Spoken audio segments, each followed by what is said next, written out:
Today, I'm going to share with you some ancient knowledge that literally Jesus taught, that was in ancient Hermeticism, that was in Hinduism, that's in Buddhism, that's in ancient Egypt teachings. I'm going to teach you something that is across the board, has been passed down throughout history, that the greatest of the greats knew when it came to the power of the mind, the power of consciousness, the power of creating your personal reality. By the end of this training, guys, I promise you, you're going to have a clear understanding on how you can rewire your beliefs so that way your manifestations will literally chase you. Now, if you get benefit from this training today, make sure that you like and subscribe, and let's dive right in. This is going to be a live class. I've got nothing below. We're just going to go step by step as we go. So, how is this so important? So, like I said at first, this ancient knowledge that is passed down, it all basically comes down to the same core idea. And that is that your world is filtered through the consciousness that perceives it. So think of yourself as a aspect, a piece of consciousness that has this certain set focus into your personal reality. Now your beliefs then shape your beliefs alter this piece of consciousness. So your beliefs then put lenses and filters onto this consciousness that then perceives reality in a certain set way. Now, your belief systems are literally in charge of basically how your nervous system reacts in this world. So, what your nervous system picks up on as a threat or as safe and secure. Your belief systems will shape what you focus on. It will also shape, and this is how your RAS works, by the way. So, your reticular activating system, I believe it's called. This is the part in your brain that filters out 99+% of information and hyper focuses on the same information to reconfirm what you already believe to be true. That's right. Your brain isn't looking for truth in reality, it's looking to reconfirm what you believe to be true.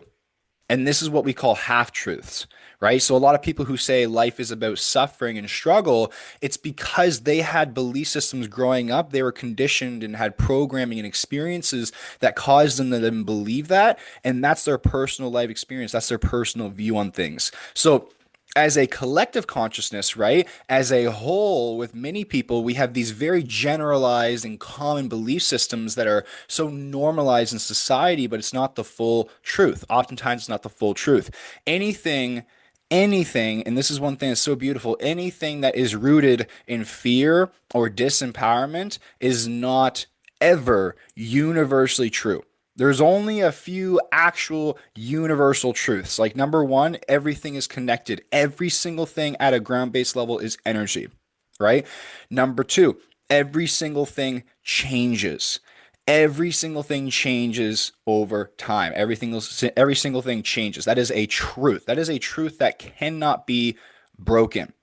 But other truths, such as like, my life sucks, I am depressed, I am happy, I can't succeed, money is bad, the left is wrong, the right is wrong. These are not full truths.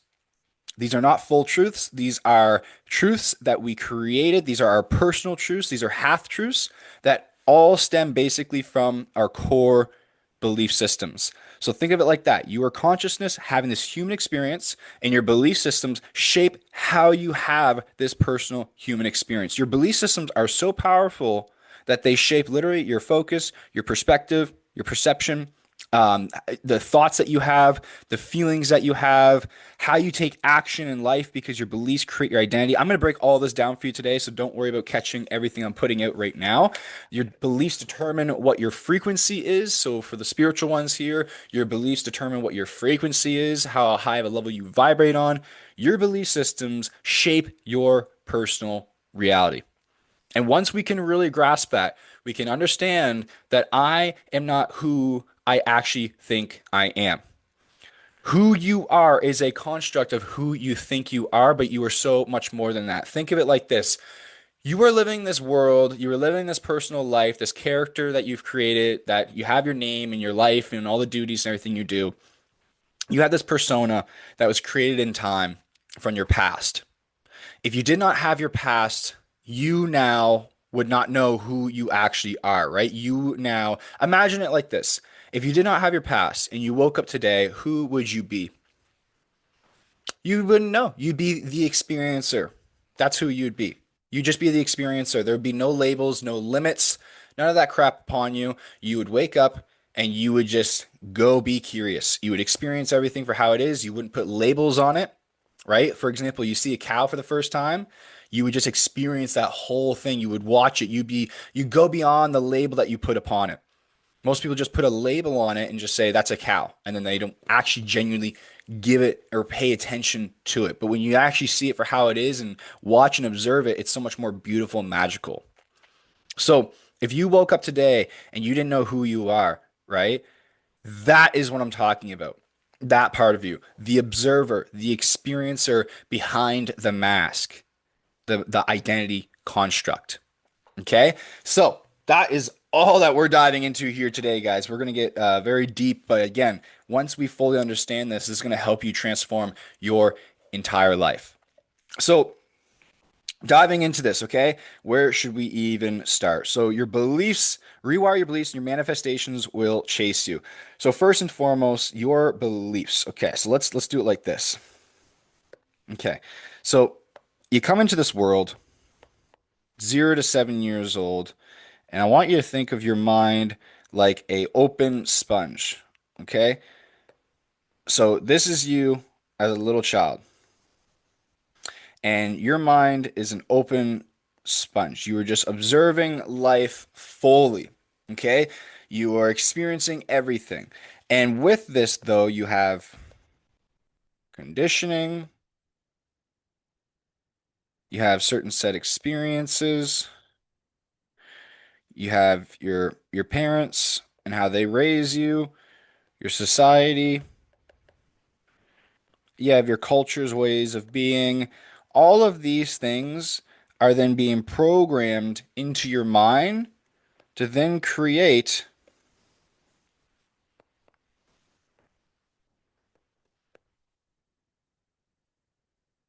your identity, who you believe you are. So what science shows is that typically around the age of 7 or 8 years old, we create this sense of self. We start to have this sense of self of like, hey, this is who I believe I am. Okay. And then this identity structure, this structure then goes out into the world, and this is how we function. Because at this age, when we're going from 0 to 7, right, all we're doing is experiencing plus learning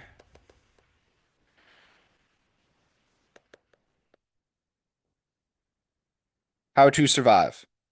We're learning how to survive, right? We come into this world, we got to find our place in this world. Who are we? How do we fit into the tribe? How do we not get kicked out of the tribe? How do we fit in so we can survive? So this is where you have this part of you where it's like you are fully present and you're experiencing everything in the moment, but also you're an open sponge and you're learning everything about the world, how you fit in, who you are, your personality, your identity, all of these things, and eventually it creates your sense of self. And then over time, what happens is that you start to then give meaning to the situations that has happened to you in your past. So as a child, this is such a precious moment because, for example, you could have somebody who stole a cookie from you growing up, and you could have gave that situation the meaning that I don't matter or I'm not important enough. And then that then becomes a belief construct. That becomes a belief that becomes ingrained in a part of you that then is going to shape your future moving forwards. I'm going to show you how powerful it is. So that's why from the ages of 0 to 7 is such precious moments because you're just such a sponge absorbing everything into the world that's then creating your sense of self moving forwards in the world. So if you take a moment and just think back to your childhood, right? Think about how you were so present, how you're so in the moment, how you're so just experiencing everything for how it was. And eventually, though, you start to go into your mind more. You start to think more, right? You start to care more about certain parts about yourself and all these things. And this kind of identity construct just kind of builds and builds and builds and builds. Okay. And for a lot of us, it then becomes the prison that we get stuck into today. I'm insecure. I don't like the way I look. I don't like the way I feel. And these things kind of control our lives and they get stuck on us all throughout our lives, all throughout our lives. So that's where we're at so far. So from 0 to 7, we have this conditioning, the experiences, parents, society, culture, all these things create our identity construct. And then also, after we have the sense of self, we go back into the past, and with these experiences and whatnot that we had, we give them certain meanings that then again align with our identity construct. Okay, align with or beliefs about who we think we are. So, like, this situation happened to me in my childhood because blank, right? Whatever you believe to be true. Because I'm not good enough, because I'm not worthy, because I'm poor, I'm whatever it may be. Okay. And this is why, quick side note, this is why as a parent, right, as a person, especially if you're going to have kids in this world, it's so important to heal yourself, to do the work, to change yourself for the best, right? You take your pain, you take your bad, and you turn it into good. So that way, when you have kids, you can show them the good. You can say, hey, this is the experience, this is the bad, and this is the good. It's your choice. This is my personal experience. I'm going to program the good into you. So that way, you can go out into the world and keep that good, right? Because here's the thing, a lot of things are passed down, right? When you look at, for example, like when you look at families, like their habits are passed down, their belief systems are passed down, right? How they function, how they are, their goals, the level of money that you make is typically associated, is connected to how much your parents made. Your weight and your health is typically going to be connected to your parents' health as well. There's so many multiple connections because again, from a young age, you have mirroring neurons. You're just absorbing in the world, understanding where you fit in and how you're structured. So you adopt a lot of the belief systems of the people who are very close and around you in proximity. So this is so powerful to know because again, these well, I'm going to show you here actually right now. So what happens now is 0 to 7. Let's say now you grow older. Okay, we'll use a different color. So now you're growing older. I got to get better at my drawing, I know. Okay. So now this is you as you're older. And again, you is your identity. And again, your identity is who you believe you are. Okay? Who you believe you are. That is your identity. Then we also have the ego. And what the ego is you need an ego. Everyone talks about the egos as such a bad thing, but you need an ego. What the ego is the protector of identity. So ego is here to protect identity. So from a young child, you create your identity, you create your sense of self. This is who I believe I am. Okay? And then your ego will then protect that. So if you grew up, for example, if you grew up where your parents fought about money and you believe that money was stressful, or if you believe that if you grew up and you didn't get attention as much and you believe that I'm unloved or I need to prove myself in the world or I need to accomplish all these things to get love, right? So love is maybe conditional. If you grew up where it was never good enough, no matter what you did, right? So you're not good enough, not worthy. These are the main ones. Like these are off the ones I'm sharing consistently are typically the main ones that I see my clients and people deal with. So when you deal with these things growing up, right? These are not universal truths. What I mean by that is these experiences that you had in your past, like where money was very stressful, that might have been an experience, but it's not the full truth. It doesn't mean that that's going to be the future truth as well, right? Why? Because money doesn't actually mean stress. Like that is a belief system. We got to be very aware of that. Is that these ideas, like you might feel like it's so true because it's been your personal reality and it's been your personal experience for so long, but it doesn't mean it's the full actual truth. It's just been, excuse me, it's just been your personal truth. We got to be very, very aware and catchy of this. For example, when people say change is hard, that's a belief system. It's not a universal truth. It's not a universal truth. So money equals stress, right? I'm unloved. Love is conditional. I'm not worthy. What happens that these experiences, again, we give meaning to them. It becomes a part of our identity, who we believe we are, how we believe the world is, right? And then what happens is the ego now protects that. And the ego protects that through thoughts. Oh, you can't see it. Let's move this up here. So we'll do it right here. So the ego protects that. So basically what's happening is that the ego is trying to predict the future. The ego wants to predict the future because the future it wants to stay alive. So your ego, the scariest thing that your ego or the thing that your ego is most scared of is dying. And your ego dies when you change your identity, who you believe you are. So the ego doesn't want you to change. The ego wants you to stay protected. Remember, the ego doesn't hate you. It's just trying to keep you safe. And the only way it can keep you safe is by making sure that your past comes alive in your future. Okay? Your ego needs your past to come alive in your future. And that way it can hold everything down. It can make sure that you're safe, you're protected, who you believe you are is protected, etc. So it's going to take these events like money is stressful, I'm unloved, love is conditional, I'm not worthy, and it's going to try to find this in the future over and over and over and over again. And you got to remember that your brain, the way your brain is designed, your animal brain at least, is that your animal, your lizard brain, that's designed to keep you safe and secure. It's designed for survival. Okay, it's designed for survival. So most of us live in the ego and mostly in the logic. We don't really tap into, or not everyone taps into, the emotional side, the intuition side, the inner side. We'll say your higher mind is what we call it, which I got a different training on that. Most people live through ego and more so on that side of ourselves. And the problem with that is then, so the ego is always trying to recreate the future from your past.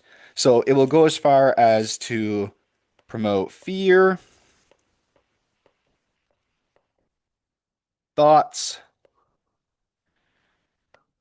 all right, emotions, because if you hold a thought for 7 seconds, you experience it as an emotion, fear, thought, worry, etc. These are all coming from ego oftentimes. When you're trying to change your life and you feel that fear is an illusion. It's not really, really there, but you're experiencing it as if it's there, as if it's real, because basically the ego is just trying to scream at you to say like, hey, if you do this, if you change, if you do these things, like I can't protect you. I don't know who we're going to be. The future is going to be unpredictable, right? And we don't want that because then I can't keep you safe and secure. So it will do everything in its power to get you to draw back to recreate that past over and over and over again. So let's say, example, you're making more money, right? You're starting to get your income up, you're starting to make more money, but then you notice you keep self-sabotaging. No matter what you do, you're in stressful situations. You find yourself these heavy bills or these problems continuously pop up in your life. And it's like, I don't know what's going on. I keep finding myself in the same exact situation over and over and over again. I cannot seem to get free. And it's because if you do not change that belief system, right, part of your identity construct, your ego will search for that and recreate it over and over and over again. Okay? So now we're getting to the level where we can start to talk about belief systems and how they influence everything and how that ties into manifestation. So that's the first part that we got to understand there. That's good enough there. So where do your belief systems really play a role? Like how do they really play a role with this all? Well, again, remember, identity is who you believe you are, and ego protects identity at all costs. And that's why we find ourselves stuck in loops and we don't change much because of that system there. But identity, right? What is identity? It's who I believe I am. Your identity is created through your consistent thoughts plus emotions held over time. That creates your identity, who you believe you are. Because remember, your brain doesn't know the difference between imagination or reality. So the more and more that you think about something and you actually experience it and you feel it, your body goes through it as well. Your body feels it as well, right? If you've had trauma in your life and you keep replaying the past, your body's experiencing it in the present. So, Beliefs.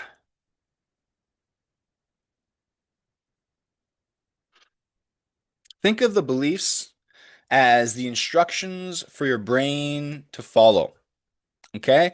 Your beliefs are the instructions for your brain to follow. So you have a belief. Your beliefs then kind of will say, sends you the thoughts that you have. Your beliefs also sends you the emotions that you have. Why? Because an emotion, you cannot have a random emotion. You cannot have a random an emotion. What happens is that emotions come from how we interpret events and situations and things happening. So you must interpret something and then you'll experience an emotion behind it. And your interpretation, how you interpret things, come from your belief system. But also, when you think a thought for about 7 seconds or more, it then sparks an emotional reaction. So your beliefs kind of send you the thoughts that you have because you are not your thoughts. And it also kind of influences the emotions that you feel. And then over time, these two connected together then create identity. Mind you, this is why, I ran a coaching, weight loss coaching business for over 5 years. We've helped over 500 plus clients. Over 85% plus were successful. When typically 90% of people, 90% plus of people typically fail to lose weight and keep it off long term. This is the stuff that we dove into. Same thing with me helping entrepreneurs now. This is the main thing that I'm focusing on, and then strategy and everything else comes secondary because this is what's actually going to change your life. So, thoughts and emotions over time create identity. All right. And identity drives behaviors and actions. Okay. So I put B for behaviors. So identity drives your behaviors and actions. Think of it like this. If you're a believer of Christ, if you're a believer of God, you go to church, you read the Bible, you practice it, you preach it, you live by it. Why? Because it's a part of your identity. It's what you believe. It is who you believe you are. It's a part of you. So your identity influences your actions, your behaviors, and actions produce what? Consequences. Actions produce results. Every action has a reaction. So actions produce results, right? You don't get rich by just thinking about money. You don't get the girl or the guy by just thinking and fantasizing about them. You need to take action. You need to take action to get what you want. Think of imagine an Olympic athlete. I forget who used this example, but it's a really good one, so I'll use it as well. Imagine an Olympic athlete and they wake up tomorrow and they're 300 pounds overweight. They would have the world record at losing weight. Why? Not because they have the best strategy, not because they have the best program or anything like that. It's because it's their identity. It's an identity mismatch. They'll wake up and be like, this is not who I am. And instantly get to work, instantly take action, instantly figure out the strategy, instantly figure out what they need to do to get that result. It's literally because they're hardwired to do that. The being overweight is not safe. It's a threat to them. It is a threat to their identity. It's this is not who I am. So they immediately retreat. They immediately find a way back home to who they believe they are, which is the Olympic athlete. Same thing if it was the other way around, right? Somebody was extremely overweight almost their entire lives, and they woke up tomorrow 100 pounds less. Let's say they're 150 pounds overweight. If they woke up tomorrow 100 pounds less, I can almost guarantee it, sadly, but it's just statistically and just how it is. And because we don't, and again, it's nobody's fault, by the way, but we're not taught this stuff. So, how do you expect people to know how to permanently change themselves if they don't even know this is how it works, right? You know what we're taught? And this is frustrating, or it's just how it is. But what we're taught is quick fixes. right? We're not taught delayed gratification. We're taught quick fixes. We're taught, hey, you're broken and you need to take this pill to change. This is the only way, right? Or there's a promotion of like, or it's just your hormones, or it's just this, and you need to take these pills. You need to go on these diets and do this. That hyper focus on the actions. But here's the thing: you're gonna burn out. You can't stay consistent with those actions if it's an identity mismatch because your nervous system will not allow it. It will be a threat. It will not be safe. Your identity construct will not allow it. Your ego will not allow it. Eventually, you're going to self sabotage. You're going to burn out. You're going to fall off track. You're going to give up. You're going to go right back to square one. It's just how it works. So, and again, same thing with making money. So, identity creates behaviors and actions which produce results in your life, right? Your results is your reality. It is your reality. So, let's go even deeper. So, let's say this is the eyeball that you have, and this is your lens on life. And this is the filter, which is your nervous system. Did you know epigenetics? Okay, so what epigenetics is basically the I could butcher this, could get this wrong, but epigenetics is basically the chemical reaction that influences how your cells or how your genes express themselves. So you know how you could get passed down the family, you could get like heart disease and stuff passed down, or a bad heart, they say, or certain things like that. Now, that just because you have that and you had a family history of it, it doesn't mean that those genes are expressing themselves. But when you are constantly promoting stress, when you have stress in your body, when you feel stressed out, when you feel sad, when you are in a survival state, your body cannot even heal itself. So that is how those genes then get expressed and what we call it turned on. What influences that? Well, again, where do emotions come from, right? The stress, those feelings, how we interpret what is safe and a threat, all comes from the belief system. So, can you heal yourself with your mind? I'll leave that up to you for the most part. So, filter. So this is the filter to which we see through life as well, right? You go to the city and you're with one friend who's like extremely panic, like paranoid and worried and anxious, and you're very calm, jam. You're both going to have a different experience. They're going to pay attention to that guy with the black jacket on in the corner who looks sketchy the whole entire time. You're going to look at the beautiful paintings on the wall. After you're going to say, hey, this was a beautiful experience. I love the city. They're going to say, what the hell heck are you talking about? This is very dangerous and we should never come back. Same thing, different personal realities, right? Different personal experiences.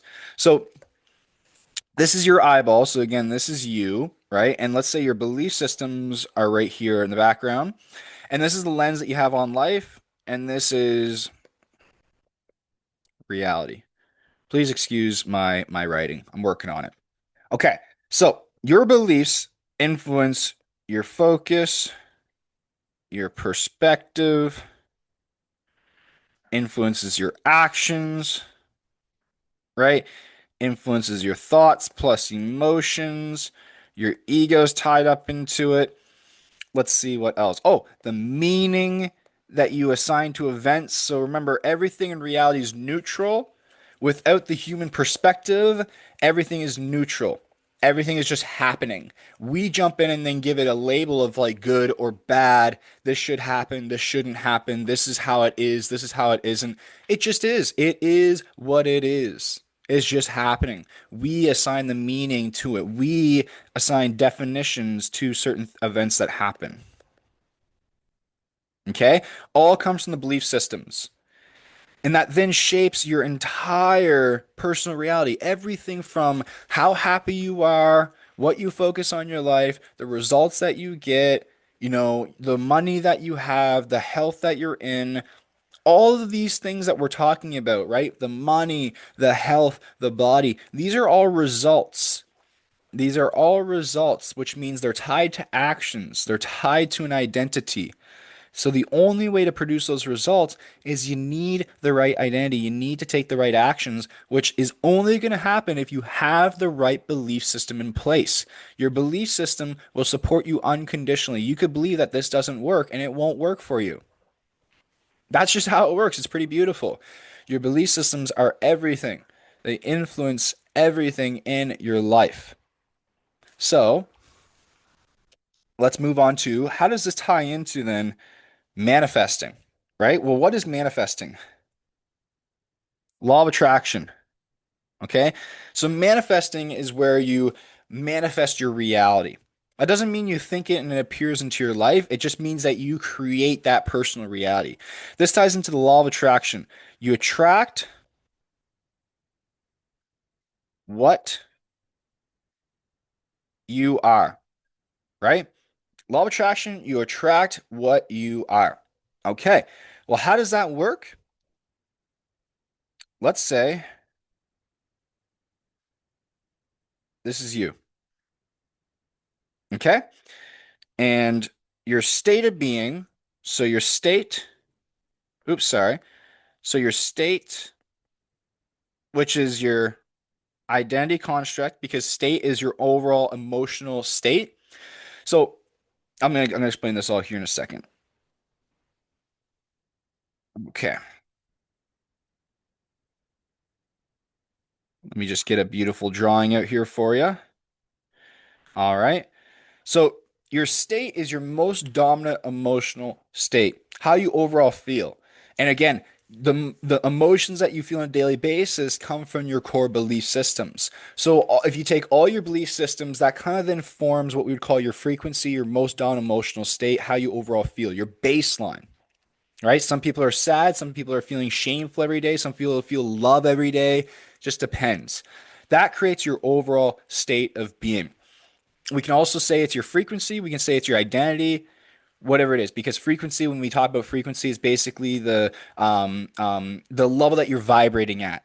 When you look at like how energy and everything vibrates and everything has a certain set frequency, that's how we could look at it as an energetic being.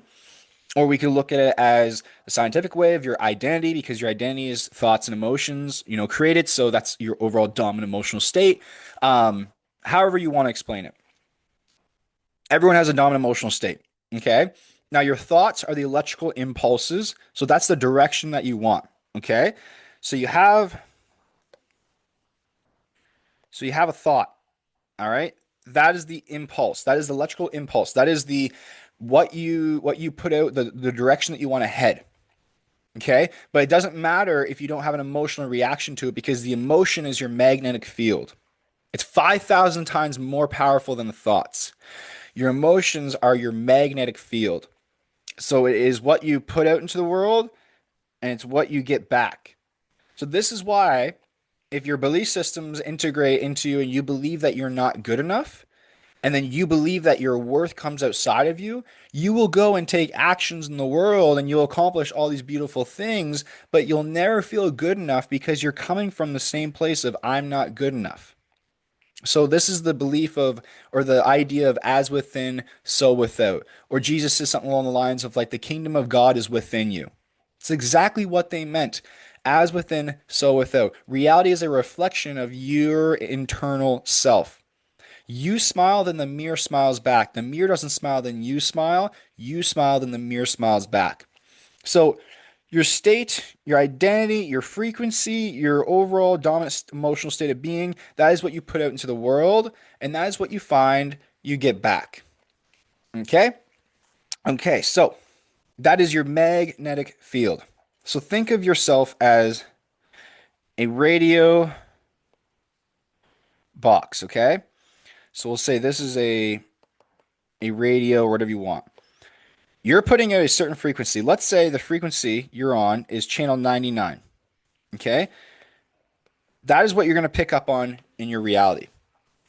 Now, channel 100 is also there, and channel 101 is also there as well. But you are tapped into the channel 99. So you cannot perceive, you cannot see channel 101 or channel 100. Why? Because your dominant state is 99. All right? So again, your thoughts are in alignment with this way. Your emotion, your most dominant state of the most dominant, emotional state.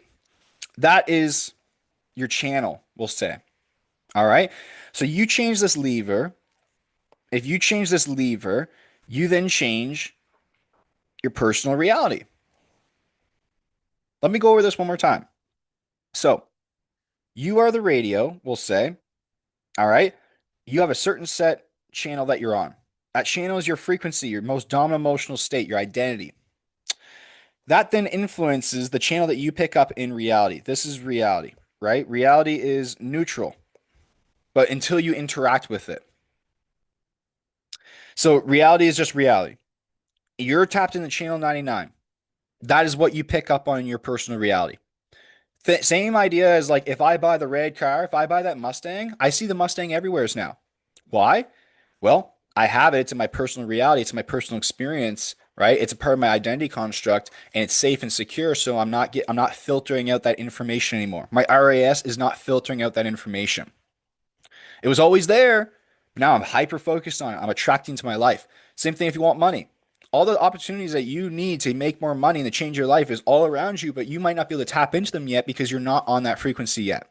It's not aligned with your identity. So that information gets rejected. So you're on channel 99. That is what you attract into your life. Now, this is the same idea because we talked about how your most dominant emotional state, right, comes from your identity. Your most dominant emotional state comes from your belief system. Okay. So remember, this reality is channel 99 right here. Channel 100 to the 2.0 level of you that has all the money and the love, right? That is up here. But you cannot see it because it's getting filtered out. It's nothing to do with you being good enough or bad enough, nothing like that. So that is up there. We just need to tune into that channel to be able to tap into it. Because if we don't, if we're stuck on channel 99, then again, that's the lens on the life. That's the meaning that we assign to the situations to make sure it aligns with this reality. That's our focus to make sure it aligns with this reality. That's our perspective on situations to align with this reality. We take actions that align with creating that reality. Our ego protects that reality. Okay? We define things to create that reality. That is how you're shaping your personal reality. That is how the law of attraction works. Is that if this is who I believe I am, if this is my most dominant emotional state, that influences my actions, which produces the results, which creates the thing that I'm attracting into my life. It will put you in the right places. It will make you talk to the right people. And this is where, when you're fully in alignment, so alignment is when you have the right belief systems, the right thoughts and emotions, the right identity, the right actions to get the results you want in your life. That is pure alignment. That is where you're not acting in ego, you're acting from your higher mind, you're getting in the right state of being, and then you take action off that state and you're in aligned action. You're taking the aligned action. This is where Carl Jung always talked about how synchronicities start to show up in your life. Beautiful, magical patterns and things happen in your life that help you get to where you need to be in an unbelievable fashion. I've always followed my heart. I've always followed my dream in life, and it's allowed me to build my dream life so far. It's allowed me to build a successful business. It's allowed me to help over 500 plus people change their lives. It's allowing me to build this new, this journey I'm on right now. It's always served me. It's always forced me to become the person I've always wanted to be, to get the results that I've always wanted. Everything has always fallen into place perfectly. I might have not thought it was perfect timing back then, but that's because I was stuck in old programming, old thinking patterns that I had to change. I got the change, I should say. So that is how it works. So again, the whole idea of today's training, guys, was to show you that you can bend reality to your will, to show you the ancient knowledge that's been passed down, that your world is filtered through the consciousness that perceives it. The teachings of Jesus, the man himself, the ancient Egyptian ways of being, Hermeticism. Okay, even Greece was about this. This has always been there. And if you truly can tap into this and use this, you can change your entire structure of life. You can change your entire self. It doesn't matter how poor you are, how sad you are, how stuck you are, how old you are. You can go and create the reality. What you want wants you. Okay, what you want wants you. It's not running away from you. You just need to get out of your own way. And how you get out of your own way is you get rid of the belief systems that do not align with the thing that you want. Because as soon as you change your beliefs, As soon as you change your beliefs, you change the thoughts and emotions you have, you change your identity, which over time changes your actions, which then gives you the results that you want in your life. Now, the last thing I'll share with you today is that when you do this, there's the void. And the void is where your ego is going to scream for survival. I suggest you watch that training next. You'll see it, it's on my page somewhere. And the void is basically the cocoon for a caterpillar to become a butterfly. That's how I explain it. You enter the void. Reality still reflects your old actions. Your animal brain is screaming for survival. It's like, hey, we're in unpredictable territory. I hate this. Your ego is trying to make you freak out and scare you so bad, so you retreat and collapse backwards. You must keep going through the void. You must be delusional. You must say, hey, you know what? Reality doesn't reflect what I want yet because I haven't given enough time for my new actions, my new beliefs, my new identity to create those results. But I know that I'm doing the right work. I'm doing my part. What's my part? I had the right beliefs, I had the right state, and I had the right actions. Therefore, the results must follow. The results must follow. And that is the hardest part for most people. This is why I do the work I do. Because when I was in the void, it was extremely scary and depressing and very hard, but it was exactly what I needed to get to where I need to be so I can now help other people do this as well. And if you want to genuinely level up your life, if you're serious about leveling up your life and changing your life, this is the work right here. And if you're an entrepreneur who's stuck right now around 5, 10K per month, and you want to level up your life, you want to make more impact, you want to make more money, you want to make a business that you actually love, you can apply down below for coaching to see if this is a good fit for us. Thank you guys so much for watching here today. I believe this is everything we need to cover. If there's anything that I might have missed, make sure you comment down below and I can always touch upon another video as well. But thank you so much. Make sure you like and subscribe, leave a comment what hit home the most, and I'll see you on the next training.